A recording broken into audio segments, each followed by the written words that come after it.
Hey, awesome fans, me Megashark, and today I am watching the SPC animation from Dr. Bob, and this one is SCP 1143. It's the cool guys don't look at the explosions. So let's go. Boom! The set is a hive of activity, with crew and cast members rushing from one place to the next. Oh dear, Stars what leaving hair and happened? makeup to await their calls. Cameramen dashing to their posts, while stunt coordinators make their vital checks with the pyrotechnics team, ensuring everything is ready to go. And safe, too. Everything has to go well. There are so many variables to consider, but they're all working for a perfectionist. So the entire crew is working to make sure they get things right.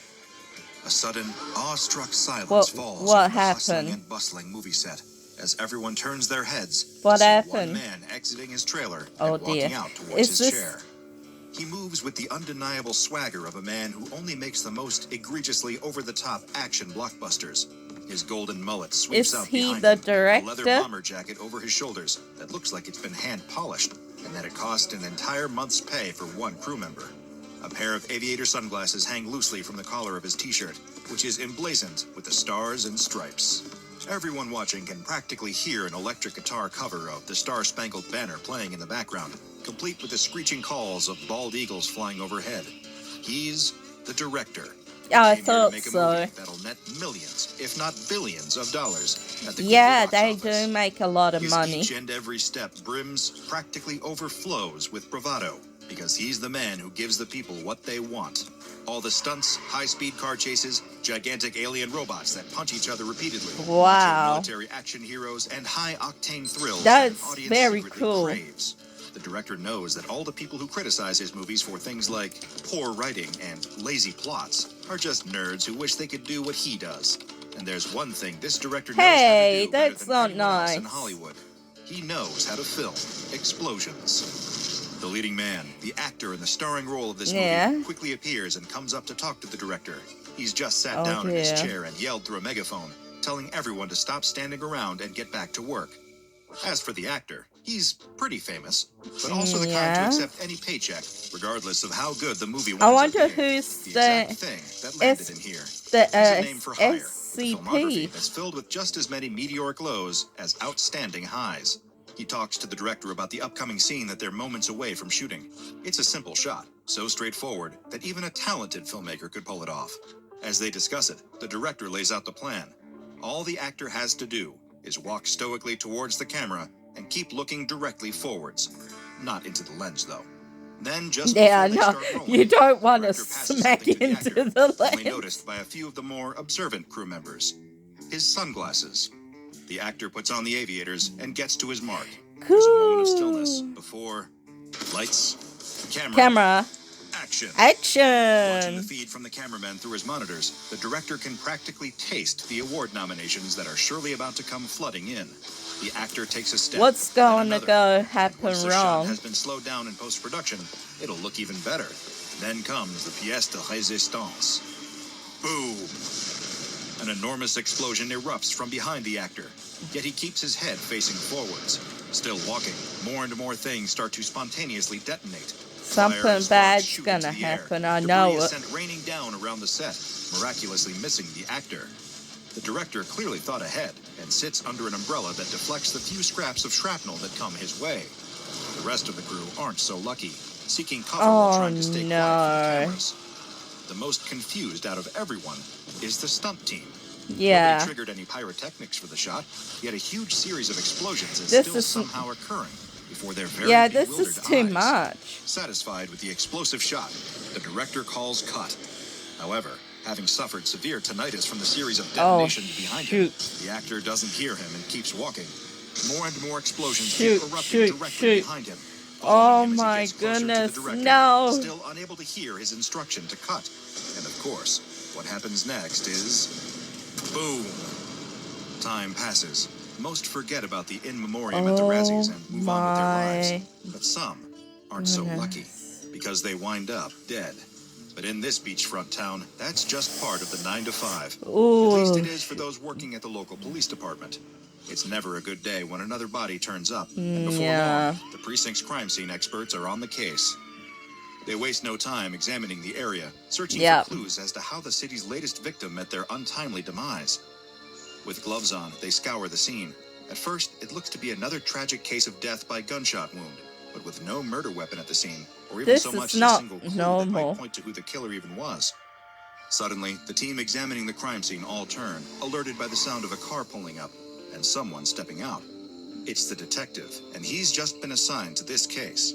Yeah, now, he's there the are a few detective. important things of note about this detective. The first is that he's a maverick. He's a man who doesn't play by the rules. The only reason the commissioner of police hasn't kicked him from the force yet is because he produces results. Although his methods are at times unorthodox and at times downright dangerous, the detective always gets his man. So the commissioner lets it slide, but warns him to watch himself every time. This detective also recently made a particularly strange purchase.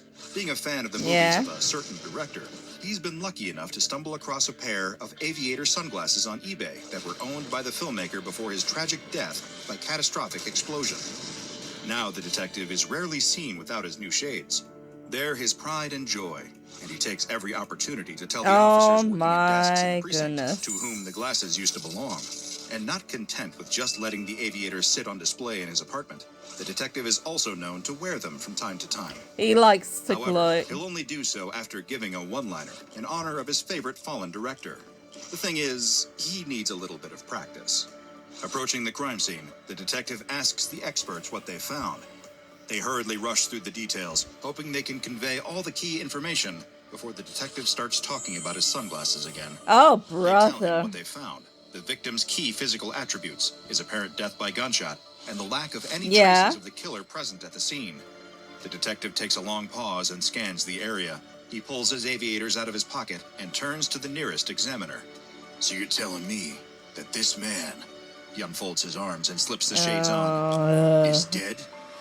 We know. Whoa! Whoa! Whoa! Whoa! Whoa! Whoa! Whoa! Whoa! Whoa! Exploding with such force, it flips over, landing in a smoldering wreck. The force of the blast disrupting the whole crime scene. We're sure that, in his head, a song by The Who probably started playing. Shortly after the detective's inevitable dismissal for causing several $100,000 worth of property damage, he finds himself forced to sell most of his possessions to get by, including, of course, the prized aviator sunglasses. Luckily, they fetched a decent price online, bought by someone who had never even heard of the director who'd previously owned them. What appealed to the glasses' new owner more was the hefty price tag. Them being more expensive was the perfect status symbol. the glasses? When he wasn't trying to scam his You social know, media the followers Sonys? into paying Is that for the an online course that had no useful information in it, this influencer was attending parties with fellow internet superstars. But for him, events like these weren't an opportunity to socialize or even enjoy some downtime with friends. After all, if he couldn't turn an interaction into content that he could monetize, then how could it even be worth having? And on this night in particular, a party that would surpass all parties is in full effect. Despite the action offering no value other than boosting his own ego, the influencer wastes no time flexing on everyone else at the party. It's his second most important reason for going to a party, not to meet new people or celebrate, but to remind everyone there that he's rich, albeit maybe only slightly more so than some of the others in attendance. That is not nice to brag that you're more rich. Singing along to music. Oh my goodness, what those eyes. He needs to up his game, the influencer thinks to himself. He can't bear the thought of leaving the party having posted less than anyone else. Then, suddenly, you don't need to... and his blood begins to boil. It's the streamer, one who had interviewed the influencer months earlier.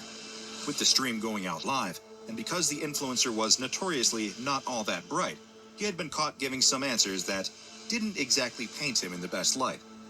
While the streamer had been polite and respectful throughout, the influencer still blames him for the whole incident, claiming in a post to his followers that the guy was just an obsessed stalker and that he manipulated the whole interview. Standard boilerplate non-apology Oh stuff, my goodness. Ukulele.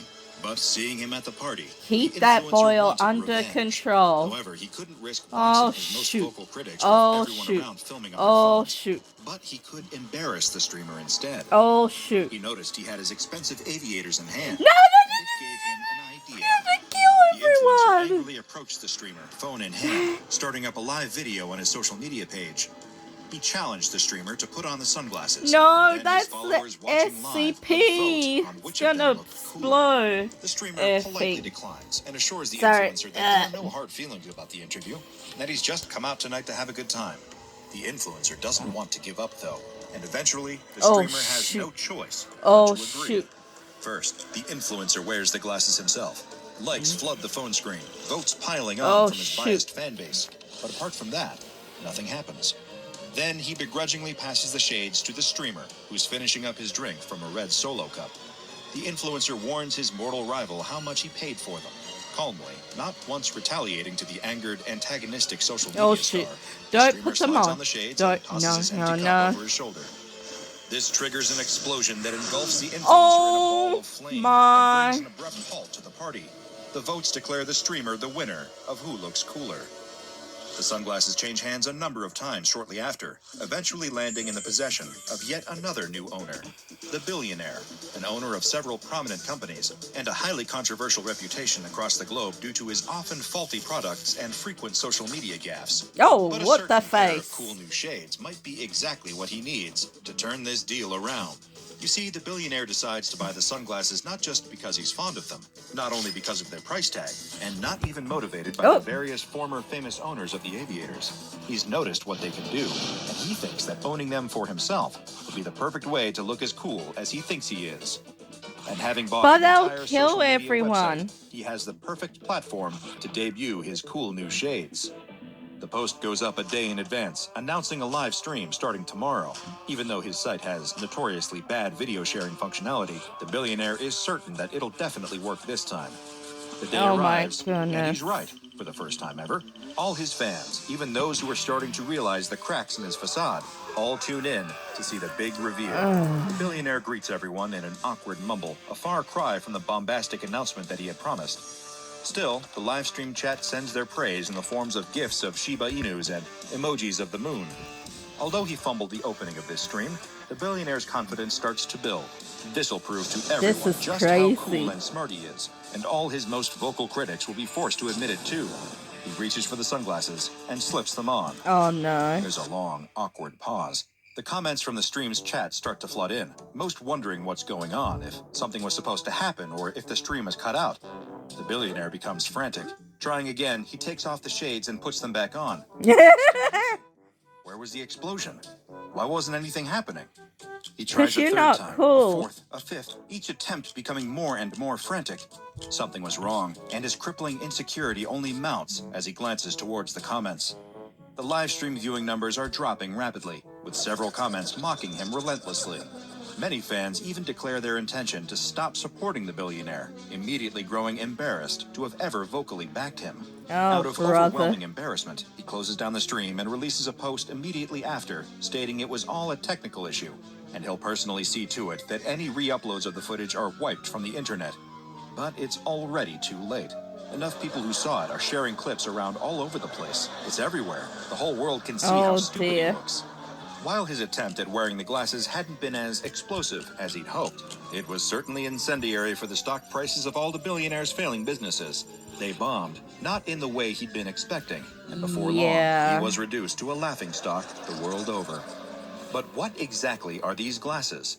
There's an old cliched adage that has existed on the internet since time immemorial. The legend that cool guys don't look at explosions. The SCP Foundation isn't sure if the phrase and phenomenon of cool guys looking in the opposite direction of large detonations came first, or if it was a direct result of SCP-1143. It's something of a chicken or the egg conundrum, but for a pair of explosion-causing anomalous aviators. Kept stored in a secure fitted carry case within a standard containment locker is SCP-1143. At first glance, before putting them on, that is, these just appear to be an unremarkable pair of sunglasses. SCP-1143 lacks any details that denote branding, making it hard to distinguish exactly where the glasses actually came from, whether they were manufactured or are an anomalous pair of an existing brand. But that isn't the most unusual aspect of this highly dangerous headgear. Whenever a person wears SCP-1143, they are not only given the designation of SCP-1143-1, But What this is action it? will also result in the spontaneous detonation of inanimate objects in their direct vicinity. Yeah. Although, in keeping with the mantra of cool guys not looking at explosions, this means that only objects situated behind the wearer of SCP-1143 will be affected and subject to exploding. The probability of a successful SCP-1143 explosion, as well as the size and damage of the blast, is dependent on a number of factors. For one, the physical build of the person wearing SCP-1143. Physiology has a direct link to the explosive effect, meaning that the more physically fit an SCP-1143-1 wearer is, the more explosive force is generated by the anomalous aviators. This also applies to the subject's intelligence, too, as those with above-average intelligence will also increase the scale of the destructive detonation. Yeah, because the streamer had more intelligence. Why it didn't work for the billionaire. Because he doesn't have intelligence and he's fat. Sorry. Of SCP-1143's explosive capabilities. I mean, he's not as fit. Spread and duration of the explosions. While the exact conditions that SCP-1143 employs to determine a person's attitude seem to vary between subjects, anyone who is outwardly and earnestly confident, calm, and even maintains a degree of genuine self-pride is more likely to generate a successful and powerful detonation. Surprisingly, clothing is also an important attribute. When wearing anomalous, explosion-causing aviators, they can't clash with your outfit. If you have too much wearing a suit or bright formal wear thing, they will don't generate work. explosions that affect nearby buildings and other large-scale architecture. Anyone pairing SCP-1143 with more casual attire will find themselves walking away from exploding cars, houses, and other smaller-scale commonplace So objects. they have to be Those that wear casual. pajamas will severely limit the explosive capacity of the shades, meaning only household appliances like TVs and toasters are likely to go boom. Of course, no cool guy not looking at an explosion is just idly standing around. As a result, the actions of the wearer will also affect the speed at which detonation occurs. The effects of the anomalous aviators are more likely to occur when a subject is throwing an object over their shoulder, leaping over objects or out of buildings, or walking around a corner. Standing still has been known to reduce the likelihood of SCP-1143 activating, but only by a small percentage. Following on from this, speed also plays a crucial part in how ferocious an SCP-1143 explosion is. But while you might expect the faster someone moves to trigger a more violent detonation, in fact, the opposite is true. Moving at a decreased speed, far slower than average walking speed, as if to simulate moving in slow motion, will cause a 2,000% you have to be like size, slow, cool movement. Faster is not necessarily worse, though, as traveling in a vehicle can also have the same increased explosive effect. And in these examples, the force of these detonations often causes large amounts of flaming debris to be violently launched in multiple directions. One more determining factor in how effective SCP-1143 is the wearer's stamina and awareness of what is going on behind them. Subjects with higher stamina and who remain oblivious to the detonations can trigger spontaneous chain reactions of multiple explosions following the initial detonation. Of course, these will subside the moment the SCP-1143-1 wearer either reacts to or directly witnesses the explosions. The moment they see the effect of the anomalous aviators, all explosions will immediately stop. However, any damage they have caused will remain. This happens should the wearer notice reflections in the lenses of the sunglasses, or if they turn around to face the fiery carnage. Luckily for them, though, that's why you don't play with fire. Its own mild space warping capabilities that protect the person wearing it. This additional anomalous property will cause any debris or shrapnel from the surrounding explosions to miss the wearer entirely, effectively creating a protective force field around them while they are wearing the sunglasses. This same spatial warp can also temporarily deflect other oncoming projectiles, including bullets, keeping the user safe from all harm until they either remove the sunglasses or realize what is going on. So maybe take care the next time you decide to try a cool walk with your aviators on. You never know, there could be another pair of SCP-1143 out there. That's why we tend to prefer Oakley's. Oh, they're cool. No one has ever looked cool in those. They are Check out the awesome. Dr. Bob Patreon and become a junior researcher today. Now go and watch another entry from the files of Dr. Bob, like SCP-4258, Freddy's Diner.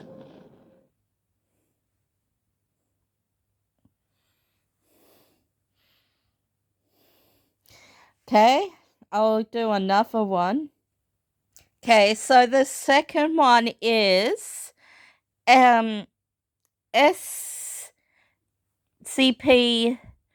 3299, one weird tick. So, let's get to it. In the bath is changing. Her skin turns green and slimy. Her arms begin to warm. Oh my goodness. Tentacle flops over the side She's of the bath. Transforming. Then another, until she has completely She turned into octopus. Into a giant green octopus. In these moments, her thoughts swim with panic, trying to remember what could have possibly caused this. Oh my goodness. She remembers sitting at her desk, scrolling idly through an article. In the middle of the page, flashing text catches her eye. It reads, she thought she was going for a normal swim, but what happened next terrified her. She clicks and opens a page to reveal a picture of a large tentacled arm stretching out of the water while a horrified woman looks on. She scrolls to the bottom of the page, then rolls her eyes and closes out of the window. Was there something in the water? Come from simple text and a picture. When he applied to journalism school, the young man imagined himself breaking major stories, exposing corrupt politicians, and calling the results of elections, perhaps uncovering the hidden dark underbelly of a seemingly squeaky clean community. Instead, he's spending his days in an office that replaced all the chairs with exercise balls and put a ping pong table in the conference room. They don't traffic in real journalism. They just collect as many clicks as they possibly can in order to keep the advertisers happy. Boring job. This isn't what he hoped he would be doing with his life, but a gig's a gig, so he comes into the office each day and does his best anyway. 15 foods that look like faces. What kind of sweater are you? No. World, but he's pretty good at what he does. At least he thinks so. His boss doesn't agree and calls him into his office for a meeting. The advertisers aren't pleased, his boss explains. Views are on the decline and only getting worse. In an increasingly competitive digital media landscape, they need to get as many eyes on their work as possible and at least twice as many clicks. He tries to defend himself, to say that he's churning out content as fast as he can, but the boss won't hear it. He gives the young man a simple directive: spend the day browsing the internet and looking for the best clickbait out there. There's no use arguing with the boss when he gets in a mood. So the would-be reporter dutifully refills his coffee mug, takes a cursory glance at the motivational poster depicting a kitten hanging onto a branch with a look of determination in its eyes, and returns to his desk. Then he begins to scroll. He isn't sure how long he scrolls for. He scrolls until his coffee cup is empty, then full, then empty again. He scrolls until his eyes begin to burn and blur from the strain. He scrolls past drinking a coffee doesn't help. Doesn't give you energy. Just makes you sleepy. And it barely makes a dent in his glassy-eyed autopilot state. They should have any drinks there, like Gatorade or something for them. Can't be sure exactly whether he is really reading it or not. Coffee, that just makes you blinking sleepy. A few times to be sure. There, inviting, begging him to click, are the words, "Grocery clerks live in abject terror of this man. His one strange trick will save you hundreds on groceries and make your enemies weep." Of course, when he does click on the link, it's just a simple article about which coupons to clip on one's weekly I grocery wouldn't trip click on that if I were you. The image attached to the piece is a bit unsettling, featuring a smiling cashier staring directly into the camera with a wide smile and tears streaming down his face. Get off it! Get off it! Other than that, it's Mate, nothing get off it! Notable.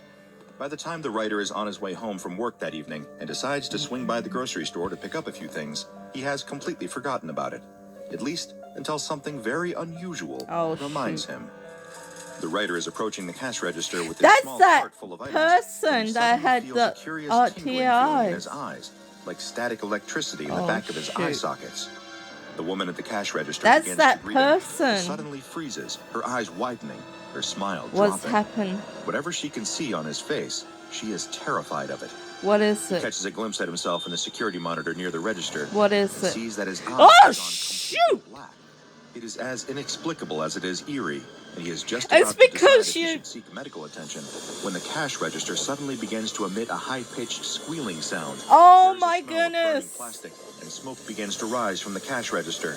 The increasingly panicked cashier chokes out a plea for the man to simply take his things and leave the store run, cashier! The man is shocked and confused, But he's also not about to turn down the offer of free groceries on a writer's budget, so he scoops up his items and runs out of the store.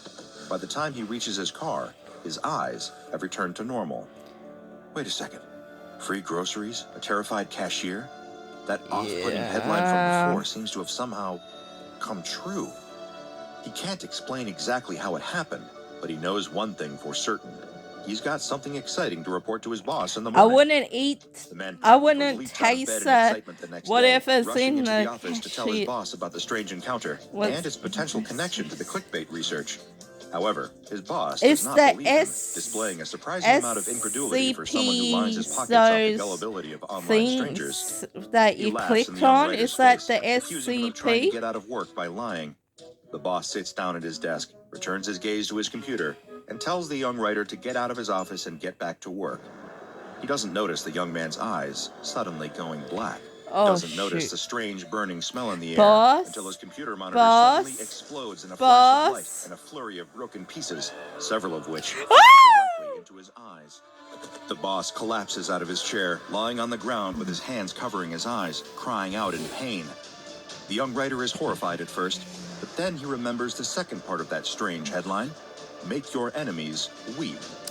He hadn't previously considered his boss an enemy, but in this moment, he certainly seems to be weeping. The young writer calls out to his coworkers, telling them to call an ambulance for their injured boss. As one of the interns dials 911, the young writer informs his boss that he will be resigning from his position here, effective immediately. Through his tears, the boss demands to know why. The young writer shrugs and simply says, "Something I read changed my mind." The young writer packs up his desk and heads home for the day. It's that thing he read. It's but he doesn't feel it's too that concerned. SCP. He feels confident in himself, his ability to be heard, and his new weird trick for getting free groceries. Who knows what else the future holds, all because he took the bait and decided to click. The young writer is lucky. Not everyone who encounters a mysterious link and decides to follow The link is winds the up with a beneficial new SCP. ability. For some, the consequences are far more disturbing, dangerous, and even deadly.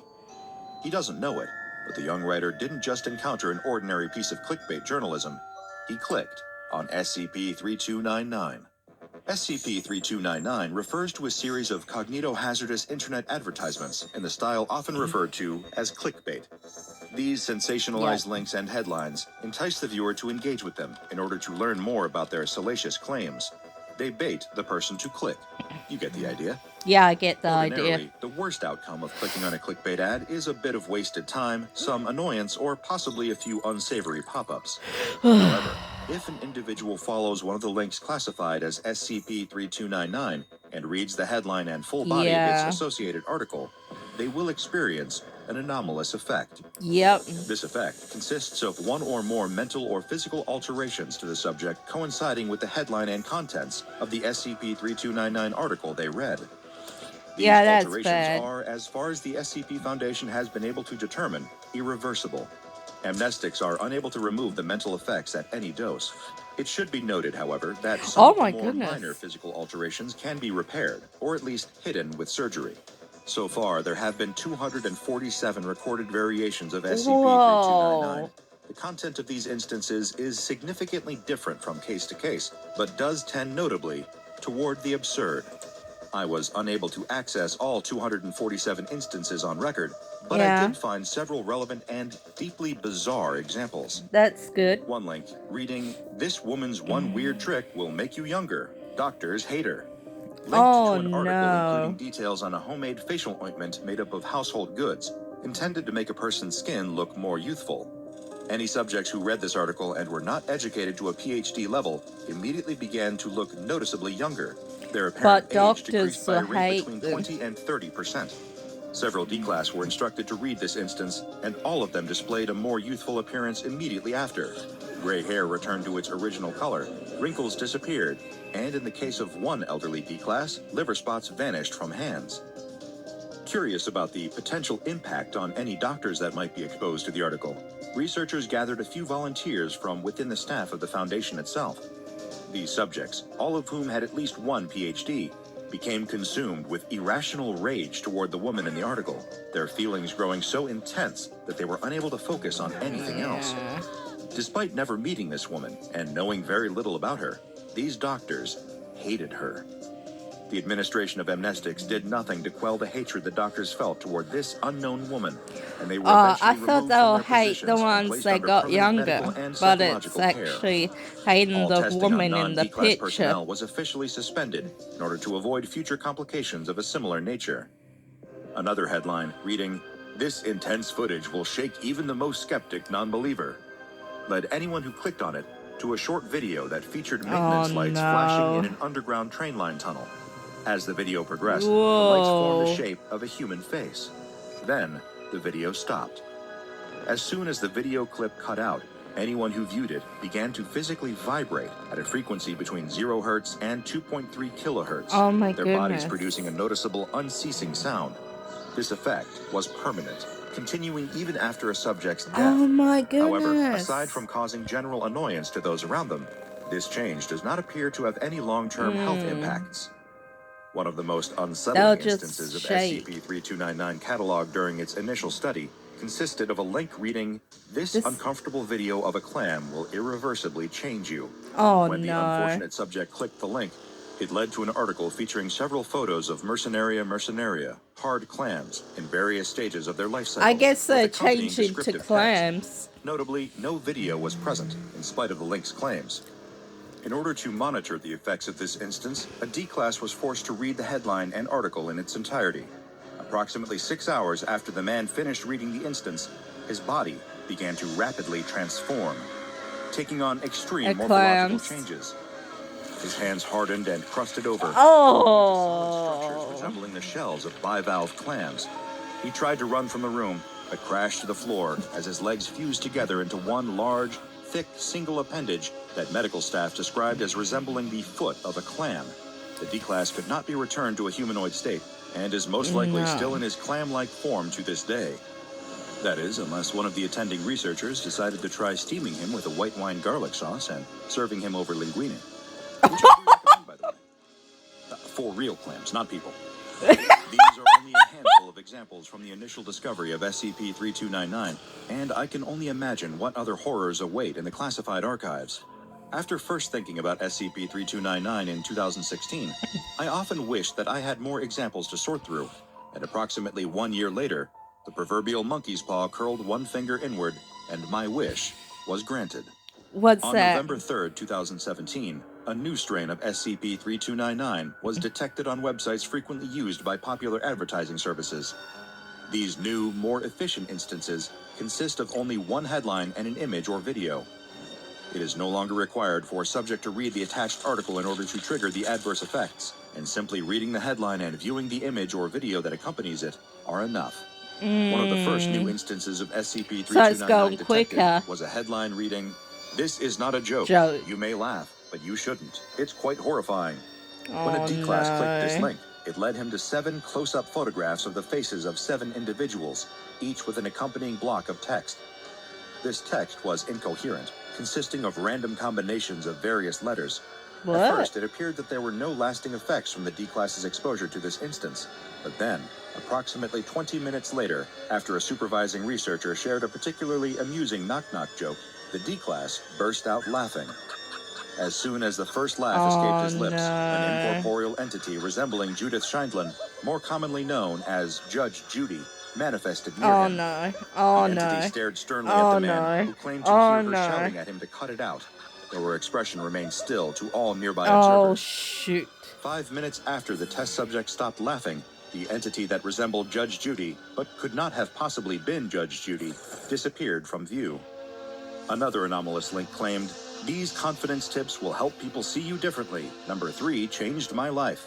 The link led to a 40-second video clip of an unidentified man making seemingly random sounds as unrelated words flashed up on the screen. The D-class assigned to this particular instance immediately began complaining of extreme pain as soon as the researchers in the room looked at her. When I say complaining, I really mean screaming and clutching at her head in abject agony. Being a team composed of the extremely curious and not especially empathetic, the researchers continued to look at the D-class in spite of her pleas for them to look away. After 5 hours of continuous pain, the D-class's skin began to harden and stiffen, preventing her from moving. 20 hours hours later, her skin had completely transformed. It was hard, cracked, gray in color, and resembled concrete. She was completely frozen in place, a living statue. However, as soon as the researchers averted their eyes, she transformed back into an ordinary, non-stone human being. Okay. She was placed in solitary confinement, where she presumably remains to this day whenever her anomalous state is not being tested. The link, "If your body suddenly jerks while falling asleep, this is what it means," led to an image of an unidentified woman laying in bed, her eyes wide and mouth open in a shocked expression. First, a D-class was shown this instance, and then he was instructed to go to sleep. Just as he was falling asleep, the man experienced a hypnic jerk, or a muscle spasm in the early stages of sleep. Suddenly, he vanished, and could not be found until 9:14 a.m. the following morning, when he reappeared 1 meter off the ground in the middle of the site cafeteria before crashing to the ground.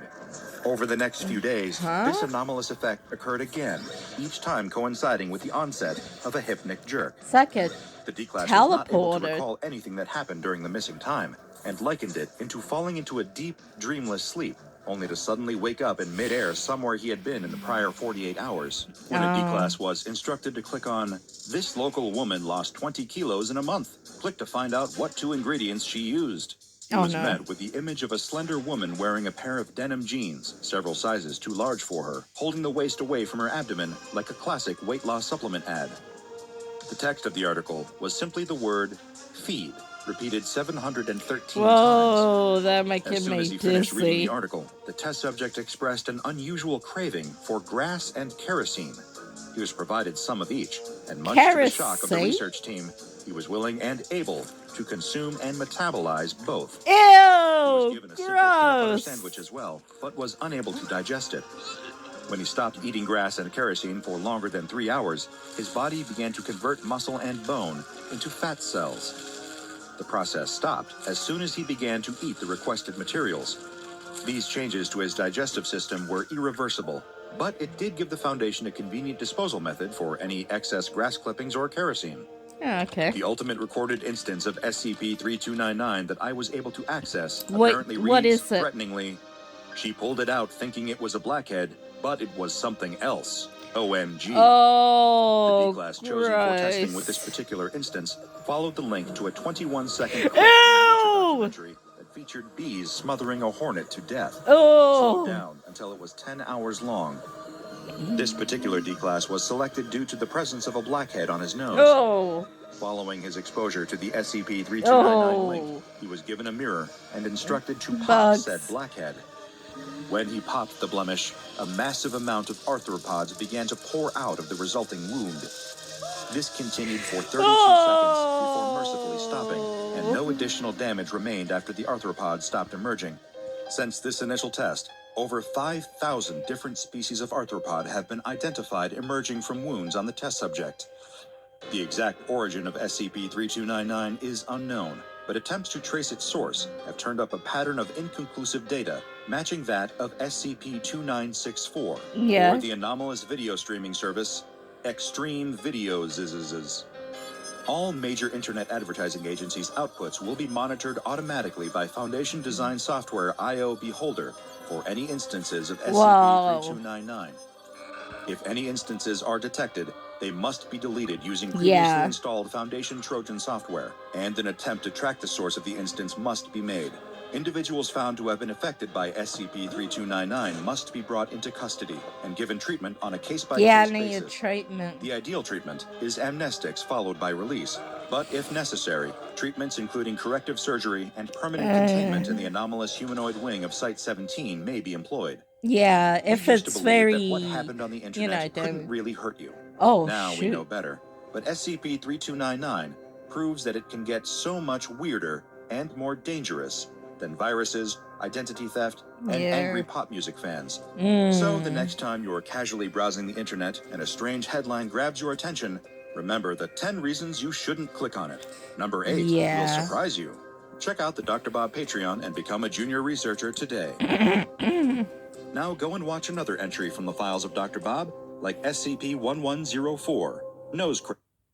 A wasp stings a cockroach in the brain, rendering it a mindless zombie that she can lead to her home and fill with eggs. that will hatch and devour the insect from the inside. Oh my goodness. A snail accidentally eats the eggs of a flatworm. Oh my and goodness. The eggs hatch, filling So the snail's this eye is stalks with sacks of wriggling larvae. They mimic the movements of caterpillars, SCP attracting hapless birds and 1102, the enticing them to nose swoop crab. down, attack, eat, and continue the life cycle of the worms. The spores of the cordyceps fungus make their way inside of a doomed ant, taking over its nervous system, puppeteering its body, and forcing it to march to the nearest highest point, only to die and split open, fungus blooming from its corpse, Ew, gross. To gross. the next victim. Underwater, the sea louse settles into its new home inside of the fish's mouth, feeding on blood from the tongue until it withers away. There, the louse attaches itself in the tongue's place, serving as a mimic of the original heard organ, of that while before. the fish is none the wiser. Back on land, humans are not exempt. Nematode worm larvae infect the bloodstream through fly bites, hiding undetected until their host feels them wriggling beneath the cornea. Guinea worms enter the system when a person drinks infested water, growing longer and longer, then forcing their way out through the foot. Nature is full of terrifying parasitic creatures. Yeah, they're sort of Far scarier than the terrifying. parasites we know about are the parasites that we haven't discovered yet. The creatures sneaking in and burrowing under the skin of their hosts. Yeah, they saw the anyone bad even ones. knowing they exist. After all, if you don't know something is there, how can you possibly hope to protect yourself from it? As a man hikes through the woods of the Pacific Northwest, he's thinking about repelling mosquitoes and pulling up his socks to stop ticks from latching onto his flesh. But he has no idea what else is lurking out here in the wild with him. He knows to look out for mountain lions and bears, to watch for signs of rabid animals, and avoid being bitten or scratched. But he doesn't notice the tiny, almost invisible flecks drifting through the air around I him. see it. He doesn't notice when one happens to get caught on the breeze of his inhale, Oh, pulled into his no. nostril. He rubs at his nose idly, sniffing to clear his airways, then turns his attention to a bird nesting in a nearby tree. All the while, something is taking root right under his nose. Well, actually, inside of it. Yeah. But he doesn't feel a thing, other than the occasional urge to sneeze. He does, sneezing loud enough to startle the bird he was observing moments ago, but it doesn't do any good. Sneezes are for clearing out dust and debris, foreign objects that wind up in the nose by happenstance. This new intruder is there by design, and it is holding on tight. The hiker continues the rest of his walk without a care in the world, taking deep breaths of fresh forest air and relishing the feeling of the breeze on his face. By the time he gets back home, he's made it out of the woods without a single mosquito bite, with nary a tick to be found in his meticulous pre-shower check. That night, he sleeps soundly. Oh my The next goodness. morning, as he goes back to work at his office job, all thoughts of the wilderness slowly drift from his mind. He goes about his ordinary routine for months, all the while carrying a hidden passenger with him carrying from that place to place. A tiny little thing SCP. steadily growing larger and larger, spreading spindly appendages Oh out through no. the nasal passages up toward the skull. One night, about 6 months after that fateful hike, the man is sleeping peacefully in his bed, dreaming of a sunlit forest clearing and the pleasant chirping of birds, when all of a sudden, he's jerked awake by a splitting pain in his head. His vision swims from the throbbing pain, and he clutches his face, pressing against his forehead. Oh Must be dear. a migraine, he thinks. He hasn't had one in quite some time, but this is clearly no ordinary headache. Eventually, the pain subsides, and he's able to drift back to sleep. But the next day, at the office, it returns. That same sharp pain radiating through his skull, like the worst sinus headache he has ever had. You should go to the Persistent feeling of pain doctor. and pressure in his head becomes too much to bear, and he decides to take the rest of the day off of work and go to the doctor. Much to the man's I relief, just said his that. doctor is not concerned. With no other troubling symptoms presenting themselves, They the should do a situation seems scan. relatively straightforward. She writes a prescription for some migraine medication, then sends the man on his way. That night, when the headache returns, the man takes some of the medicine, and the cloud of pain clears. Sweet relief. Once again, things are good. For a couple They months should at do a least. scan. But then, one day, on his morning walk to the office, just as he's lifting his travel mug of coffee to his lips, his vision cuts out. It's as if something is blocking his eyes, Oh as if my someone were goodness. covering them and preventing him from seeing directly ahead. But when he lifts his hand to feel his face, there's nothing there. Panicking at the sudden loss of sight, he drops his cup, spilling coffee all over the sidewalk. He doesn't even notice the spill, too busy grasping at his face and feeling his eyes with his fingers. Oh, I don't think he has his eyes anymore. Oh, well enough to call 911. But his hands are shaking so hard that he drops the phone, hearing it clatter on the pavement. He exclaims in frustration and fear and turns around, following the sound of the phone. And as he turns, his vision suddenly clears. The blinders his eyes are still there. Just as I well thought as he did before. that creature hated He his turns back to eyes. face his original direction, and again he loses his sight, something blocking his view. He turns around, and he can see again. He tries this a few more times, spinning back and forth. Oh my goodness, I don't think there is his eyes. He only stops when a passing jogger shouts at him, asking what the hell he's doing. The interruption startles him, bringing him back to Earth. What is happening? Surely this can't be normal. What is it about facing one direction that causes him to lose his sight, while another direction returns him to normal? A sinking feeling in his stomach tells him that whatever was causing his headaches before, it was not something he should ignore any longer. Yeah. He grabs his phone off the ground, calls out of work, and schedules an urgent appointment with his doctor. At first, he considers running home and getting his car or his bicycle, but his unreliable vision would make taking either mode of transportation a potentially deadly mistake. So instead, he walks. The walk to the doctor's office is the most difficult walk of the man's life. Every time he turns a corner, he wonders if his vision will flicker out again, if the mysterious obstacle will block his sight and force him to reroute himself or start from scratch. While trying to maintain a consistent line of sight, he loses his balance several times and nearly collides with the lamppost. Eventually, he reaches the doctor's office. One look at the man's terrified face is enough for the doctor to insist on some immediate x-rays of his head. Yes, that's why I said the x-rays. Nervously bouncing his knee, waiting for the doctor to return with the results. What could it be? Some undiagnosed degenerative illness? A tumor? Irreparable damage caused by looking at a solar eclipse as a child? The man can hear the doctor speaking to a nurse in hushed, frightened tones just outside of the exam room door. He can't quite tell what she's saying, but he makes out one word that makes his blood run cold. Infestation. When the door opens and the doctor enters holding the man's chart, her expression is neutral and professional, but her face is pale, her forehead dotted with sweat. She can't hide the fact that whatever she saw on that x-ray, it horrified her. What is it? Keep calm. Though he isn't sure he wants to hear the answer. The doctor is silent for a moment, turning over the right words to say in her mind. Take a deep breath. After a seemingly endless pause, she pulls an x-ray from the stack of papers on her clipboard and pins it up for them both to see. There the man can see his skull, a white outline against the dark background, his skeleton on display. But inside of the skull, there's a mass that definitely shouldn't be there. It starts in his nose, a rounded shape, but it stretches out in long limbs that travel up into his brain. After a long pause, the doctor speaks. I've never seen anything quite like this before. They need the first, I thought it might be some sort of growth, SCP agents to help that it showed save signs him. of movement. Whatever's in there, I'm afraid that it's alive.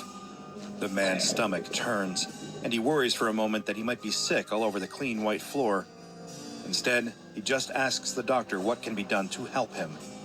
She explains that she plans to give him a local anesthetic, then attempt to get a closer look at the situation. Once she has eyes on the parasite, she will see if she can surgically remove it without causing any additional damage to his brain tissue. All the man can think about is that thing inside of his skull and how badly he wants it gone by any means necessary. He immediately agrees, and after a few quick injections, he's lying on his back, staring up at the ceiling as the doctor performs a nasal endoscopy. She slides the tube up his nostril a little bit at a time, monitoring the image on a nearby screen. Suddenly, she freezes, a small gasp escaping her lips. He demands to know what she's seeing, and she stammers, saying only that it's a creature she's never seen before, but it looks quite a bit like a sea spider. The man's eyes widen, and he's about to say something else, and suddenly his vision goes dark again. Now he knows what that means, and the doctor's startled cry confirms it. The creature is moving. The man begins shaking, begging the doctor to get it out of him, to just grab the invader with some tweezers or whatever it is doctors do in this situation and get it out of his head. She grabs a pair of nasal forceps and slowly eases them into his nose, but the creature feels her coming and lurches upward away from her grasp. The man feels a sudden burst of pain, Then everything goes dark as he loses consciousness, his eyes fluttering shut. You need to see the SCP agents. You need the SC patients. Agents. You need to see SCP agents. And takes a closer look. The flutter turns into a distinct, undeniable bulge beneath the eyelid, and then a slender limb pokes out from beneath. Grab it! Grab it! Grab it! It curves under the eyelid, grab it! Open to reveal the unfocused eyeball beneath, and something else. Something moving. Grab it! Grab it! Grab it! Without knocking it from the socket. The doctor watches in open-mouthed horror as more long, thin appendages join the first. Grab it! Grab it! Grab it! Grab it! The many-legged creature pulls itself from the ocular and begins scuttling kill down it! her Kill it! face Kill it! over Kill his it! neck and off the edge of the exam table and onto the floor. As it nears the door, kill the it! doctor regains her ability to move and rushes to try and catch the thing. She grabs a jar and a forceps. Not that! Kill it! Even with gloves on, she shudders at the thought of touching the thing. It evades Stop her grasp, on it! Stop on it! It scrambles back toward the table, and in a moment of primal instinct and revulsion, the doctor brings her foot up and stomps on the little parasite with all of her strength. When she lifts her shoe, all that's left on the ground is a few spindly legs and a small brown stain. She curses herself for acting impulsively and not finding a way to trap the thing and keep it for observation. But that ship has sailed. The only thing she can do now is tend to her patient and monitor his well-being. I hope he's okay. As she approaches the man on the table, his eyes open, and he gasps, sitting up suddenly and gripping his head. The man awakes with a headache and a foggy feeling in his head, but also with a sense of relief, a feeling that the unwelcome presence that took up residence in his skull for so many months is thankfully gone. He asks the doctor, haltingly, struggling to find his words, if she was able to remove the creature. She tells him simply that it is gone now. The man slowly climbs off at the table, and ignoring the protests from the doctor as she begs him to sit back down and let her examine him, he walks out of the office and heads back home.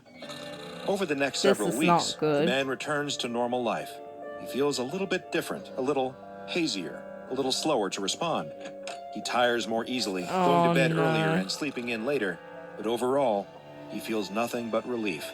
Still, at night, when he tries to fall asleep, he thinks of those X-rays. He imagines what that creature might have looked like when the doctor got it out, how it might have moved. He wonders where it came from, or if it will come back. It was when you walk, again. Meanwhile, the doctor receives an influx of patients complaining of persistent headaches. Oh no, sometimes are they it's a the sinus same? infection. Sometimes it's a hormone imbalance. Sometimes it's stress. But a few times, well, she knows what to look for now. She tells her patients to watch out for changes in vision, for a feeling of pressure in their skull. She learns how to keep a straight face when looking at their X-rays and seeing that familiar long-limbed shape burrow deep in their nasal cavities. Oh, I've She puts her patients under now when she tries to remove the creatures. It doesn't make much of a difference, but it saves them the terror of the truth, saves them the feeling of the creature thrashing inside their head until it knocks them out. She manages to collect a few specimens for study and contacts her friend at the Centers for Disease Control. He's never seen or heard of anything like these parasites either. Friends with the SCP agents? When the doctor comes into work the next day, there are two strangers waiting in her office. They introduce themselves as employees of a specialized research foundation and ask to see her samples. The next thing she knows, the doctor is waking up in bed the following morning, and she has no memory of ever seeing a patient with a strange spidery parasite in they their wipe skull. her memory. If she remembered enough to look for the records, she would find that they had disappeared from her office, along with the living specimens she had collected. But she doesn't remember, and her discovery is now in the hands of the SCP Foundation. They have to get rid of it. SCP-1104. They have to, keep it from everyone. Commonly nicknamed nose crabs, is a species of organism tentatively identified as a member of the order They do look like Chelicerata, crabs. which includes sea spiders and horseshoe crabs.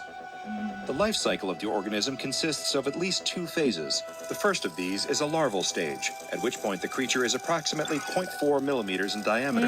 At irregular intervals, SCP-1104 larvae are expelled from tubes at a concentration of up to 200 per cubic meter. These larvae drift through the air for as long as 14 hours at a time, and have been spotted traveling for several kilometers under the right weather conditions. Whenever an SCP-1104 larva is inhaled, it will attach to the nasal mucosa of its host and begin to excrete H1 receptor antagonists that suppress inflammation as well as the implantation of any further larvae. Over the next 6 to 8 months, SCP-1104 will grow larger, extending appendages through the ethmoidal canals of the host. Aside from occasional persistent headaches, the host will likely not notice the presence of SCP-1104 during this period. Once the organism has matured, however, it will begin to apply pressure to its host's optic nerves, causing its central visual field to be obstructed. I'm so glad that him and the others are okay. That they got the host is not oriented toward the gradient of atmospheric hydrogen sulfide. SCP-1104 can detect this hydrogen sulfide through its host's nasal respiration. At first, this effect is distressing to the host. But after a little while, worried that his eyes their behavior showing a preference for because facing and when moving in directions that do not cause those visual disturbances. they were eaten. Without realizing it, the host is moving closer and closer to higher concentrations of hydrogen sulfide. Once the host reaches an area with sufficient hydrogen sulfide concentration, SCP-1104 will extend its appendages into the host's prefrontal cortex, causing the host to lose consciousness. While the host is passed out, SCP-1104 will exit through their ocular cavity. Once SCP-1104 has left its host, it will attempt to find and enter the source of the hydrogen sulfide. This can include, but is not limited to, a lava tube or a sewer pipe. Whatever it does next is currently unknown, as its subterranean behavior and development has not been documented. Humans show the same instinctive aversion to SCP-1104's visual disturbances as other animal hosts, but they are also able to defy this influence. They are especially able to avoid following SCP-1104's prompting if they are informed of the nature of the infestation. Any attempt to surgically remove or poison a fully developed SCP-1104 will trigger its exit response, and it will flee through the host's ocular cavity and scuttle away. Following SCP-1104's exit, the former host displays a lack of spontaneous response to external stimulus, with delayed reactions, as well as changes to personality linked to orbital frontal lesions. While individual instances of SCP-1104 are relatively easy to destroy, the species as a whole is considered endemic to certain That's what I was saying to that doctor. Step on it. Currently stands, the general population of SCP-1104 cannot be reached by convenient means of extermination. An area 10 meters in diameter, thought to contain the majority of SCP-1104, has been blocked off from the public under the guise of conservation and designated Site 104. Any non-Foundation personnel mammalian organisms larger than 10 kilograms found in the area should be considered contaminated and promptly incinerated on site. Once the SCP Foundation has discovered a way to effectively exterminate SCP-1104, doing so has been strongly endorsed by the O5 Council. However, such a method has not yet been discovered. So for now, SCP-1104 continues thriving underground, spouting larvae into the air to crawl up the noses of unsuspecting deer, possums, squirrels, and humans. So if you go out walking and feel a little tickle in your nose, it might just be a bit of extra pollen in the air. Or it might be a tiny nose crab, burrowing itself into your mucosal tissue, growing just a little bigger every day until it reaches your brain. But, like I said, maybe it's nothing. No need to get crabby about it. I like your joke. Patreon and become a junior researcher today. Now go and watch another entry from the files of Dr. Bob, like Botfly Parasite, SCP-658. Well, that'll be it for now, awesome fans. Don't forget to hit that like button, subscribe, and comment down below. Have a nice day, awesome fans. Bye.